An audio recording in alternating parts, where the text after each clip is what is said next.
Après avoir examiné les pressions de vapeur d'équilibre, il est maintenant temps de parler de degré d'humidité. Si vous écoutez la météo, vous entendez souvent parler, l'été principalement, du degré d'humidité dans l'air. Eh bien, le degré d'humidité, c'est quoi? C'est une échelle en pourcentage qui permet de discuter de la pression partielle de l'eau dans l'air. Qu'est-ce que le degré d'humidité? Pour une température donnée, un degré d'humidité de 100% veut dire que la pression de vapeur d'eau dans l'air est égale à la tension de vapeur de l'eau, c'est-à-dire la pression de vapeur qu'il devrait y avoir à l'équilibre. On imagine une goutte d'eau ici, l'air autour. Je sais que normalement, dans la nature, ce n'est pas considéré comme un système fermé, mais à l'échelle globale, on pourrait imaginer le ciel et de l'eau. Si on a un degré d'humidité de 100%, à 25 degrés Celsius, ça veut dire qu'il y a 3,2 kPa dans l'air, exactement comme il devrait y avoir dans un petit système fermé, avec du liquide et du gaz en équilibre à 25 degrés Celsius pour de l'eau.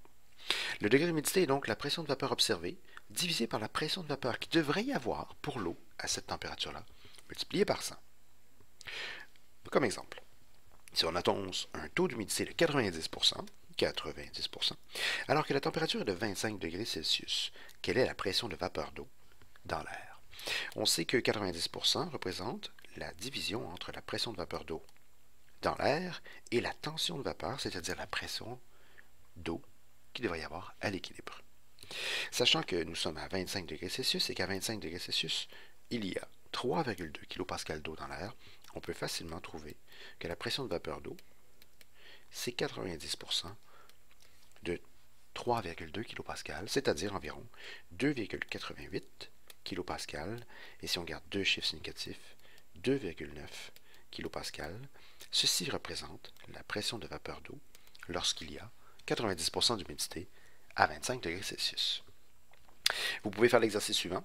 Quel est le taux d'humidité, c'est-à-dire le pourcentage d'humidité, si la pression de vapeur d'eau mesurée dans l'air, la PVAP, est de 7,2 kPa, alors que nous nous trouvons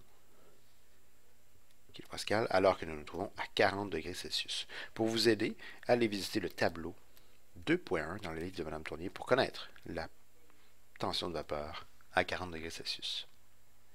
À bientôt. Prenez le temps de faire le calcul. Vous devriez trouver comme réponse 97% d'humidité. Bon travail.